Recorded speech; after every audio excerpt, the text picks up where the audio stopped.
नमस्ते स्टूडेंट्स। आज हम रॉबर्ट फ्रॉस्ट की एक बहुत ही खूबसूरत और थोड़ी अलग सी poem wind and window flower को एक्सप्लोर करने वाले हैं।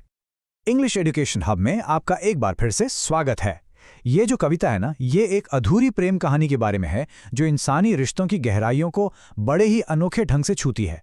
तो चलिए इसकी खूबसूरती को लाइन बाय लाइन समझते हैं। तो इस कहानी को ठीक से समझने के लिए हमारा सफर कुछ इस तरह होगा। सबसे पहले हम इसके क्रिएटर रॉबर्ट फ्रॉस्ट को जानेंगे, फिर मिलेंगे इस कहानी के दो अनोखे प्रेमियों से। उसके बाद हम उनकी बिल्कुल अलग अलग दुनियाओं में झांकेंगे, देखेंगे कैसे एक कनेक्शन बनाने की कोशिश होती है और आखिर में पता करेंगे कि इस कविता का असली मतलब, इसका सेंट्रल मैसेज क्या है। तो चलिए शुरुआत करते हैं इस पोएम के क्रिएटर महान कवि रॉबर्ट फ्रॉस्ट से। फ्रॉस्ट एक बहुत ही मशहूर अमेरिकन कवि थे जो अपनी कविताओं में अक्सर गांव की जिंदगी को, वहां के लोगों को बहुत ही असली और सच्चे ढंग से पेश करते थे। फ्रॉस्ट का जन्म 1874 में हुआ था और उन्हें अपनी कविताओं के लिए एक बार नहीं, दो बार नहीं, पूरे 4 बार पुलित्जर प्राइज जैसा बड़ा सम्मान मिला। इससे आप अंदाजा लगा सकते हैं कि वो इंसानी एहसासों को लफ्जों में उतारने में कितने बड़े माहिर थे, और यही माहिरियत हम इस कविता में देखने वाले हैं।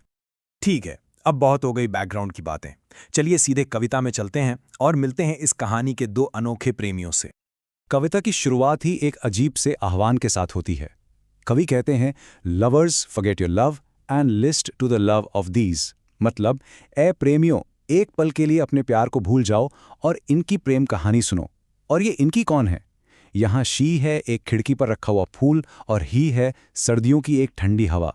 कितना अनोखा कॉम्बिनेशन है ना। यहाँ एक चीज समझनी जरूरी है।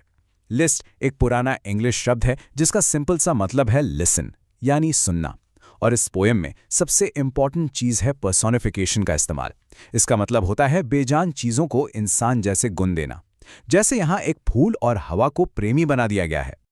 अब अगले हिस्से में हम देखेंगे कि इस प्रेम कहानी के ही यानी सर्द हवा की दुनिया आखिर है कैसी। चलिए उसके नजरिए से चीजों को समझते हैं। तो देखिए, हमा उस फूल को एक शीशे की खिड़की के पार से देखता है। दोपहर में जब खिड़की पर जमी बर्फ पिघलती है, तब उसे फूल के पास एक पिंजरे में बंद पीला पक्षी भी दिखाई देता है। वो दिन में उसे बस देखकर गुजर जाता है, लेकिन एक वादे के साथ कि रात को वो वापस जरूर आएगा। इस हिस्से में इमेजरी यानी जो तस्वीर कवि बना रहे हैं वो कमाल की है। फ्रॉस्टी विंडो वेल मतलब बर्फ की वो परत जो एक पर्दे जैसी लगती है, और वो केज्ड येलो बर्ड यानी पिंजरे में बंद पक्षी, वो एक सिंबल है फूल की उस घुटन भरी घरेलू जिंदगी का प्रतीक। और ही मार्क्ड हर का मतलब है कि उसने दूर से ही उसे नोटिस कर लिया था। ये स्टांजा हवा के कैरेक्टर को बिल्कुल साफ कर देता है। वो एक सर्दियों की हवा है, उसका काम बर्फ, सूखी घास और अकेले बेसाथी पक्षियों से है। उसका संसार ठंडा है, कठोर है, इसलिए वो प्यार की गर्माहट के बारे में ज्यादा कुछ नहीं जानता। यहाँ पर उनकी दो अलग अलग दुनियाओं का फर्क बिल्कुल साफ दिखता है।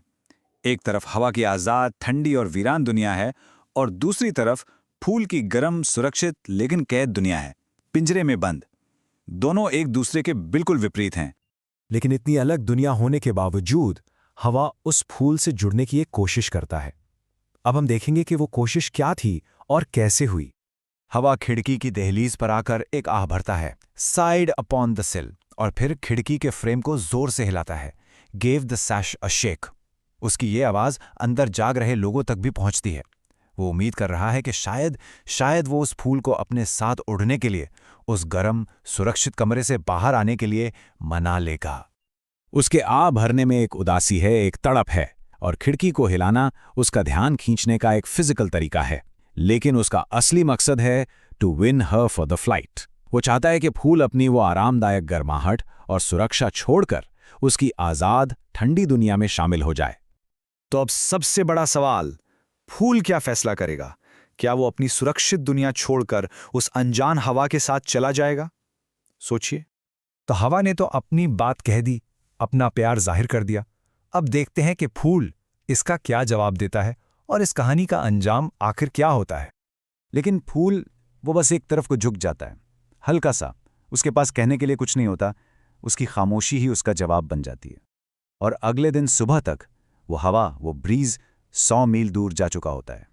फूल का वो एक तरफ झुकना यानी लीन द साइड उसके इनकार का एक शांत छोटा सा इशारा है। वो कुछ नहीं कहता क्योंकि शायद उनकी दुनिया इतनी अलग है कि शब्दों की कोई जगह ही नहीं बची, और हवा का 100 माइल्स अवे हो जाना ये दिखाता है कि वो उसके इनकार को समझ गया है और उनका रिश्ता हमेशा के लिए खत्म हो गया है।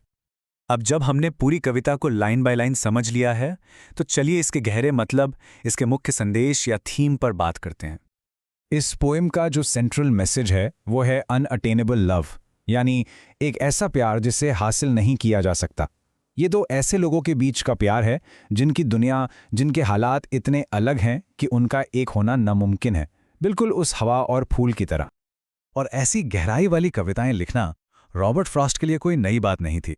उन्हें पुलित्जर प्राइज जैसा बड़ा सम्मान पूरे 4 बार मिला था, जो साबित करता है कि वो इंसानी एहसासों को समझने और लिखने के कितने बड़े कवि थे। और आखिर में मैं आपको इस सवाल के साथ छोड़ना चाहता हूं, क्या कुछ रिश्ते, कुछ कनेक्शंस इसलिए ज़्यादा खूबसूरत होते हैं क्योंकि वो थोड़े ही समय के लिए होते हैं? क्या उनकी खूबसूरती उनके अधूरेपन में है? इस पर ज़रूर सोचिए। ऐसे ही और डिटेल्ड लिटरेरी एनालिसिस के लिए चैनल को सब्सक्राइब करना ना भूलें। हमारे साथ जुड़ने के लिए आपका बहुत बहुत शुक्रिया। Thank you.